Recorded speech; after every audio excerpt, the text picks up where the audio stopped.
This news story was produced by Cogeco North Bay News. To watch the full newscast, tune into channels 12 or 700 live at 5:30 p.m. Monday to Friday.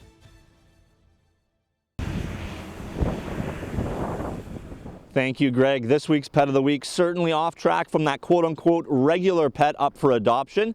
This feline is a lowrider, short to the ground, short legs, almost like a dachshund type dog, but this is a feline. So this week we would like to feature Rex, and as you can see, she's a really interesting case that we've got here. So this is actually my first Munchkin cat that I've ever seen. So she's a domestic short hair Munchkin breed. She's around 2 years old, female fixed and declawed, which is a really big asset for most adopters. But again, she comes with a fantastic story. So just very, very unique build on her body here. So very, very short legs. So definitely gets up and around like the normal cat. So there's no health injuries or anything like that, and it's definitely just breeding, so it's not an injury that she has to recover from or anything that's going to hold her back. We're not sure how well she jumps yet, but definitely she's been up and around in the colony room, moving as normal. How did Rex end up at the shelter?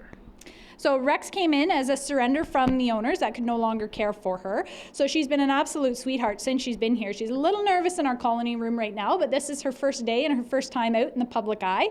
So we anticipate that she's going to get a little bit more social and a little bit more comfortable in that area. So we do recommend anybody that's looking at adopting her, give her a little bit of time once they get her home to fit in with transition and things like that. Now, I've never seen this before, a cat bred to have short legs on purpose. Is that considered quote-unquote humane?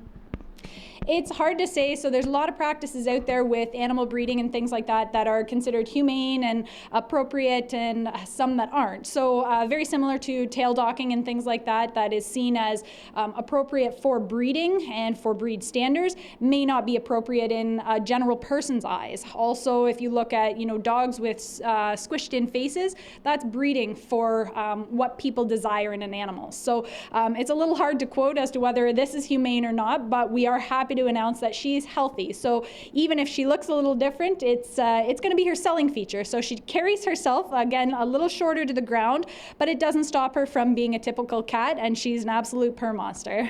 If somebody's interested in Rex, what should they do if they're interested in this lowrider? Come on into the Humane Society. She'll be the one swiffering across the floor, but she'd definitely be happy to meet anybody if they want to come in and say hi to Rex. And we have an update for you on the rat situation. Those 600 plus rats removed from that downtown apartment have been spread across the province for adoption, and the ones that remain here at the Humane Society have been adopted out, and the rest were transferred to find loving homes. So the North Bay District Humane Society has cleared all of the rats. Reporting for Cogeco North Bay News, I'm Clarke Heipel. Back to Greg in the studio. If you are interested in watching Cogeco North Bay News, you can become a subscriber by calling 1-800-267-9000.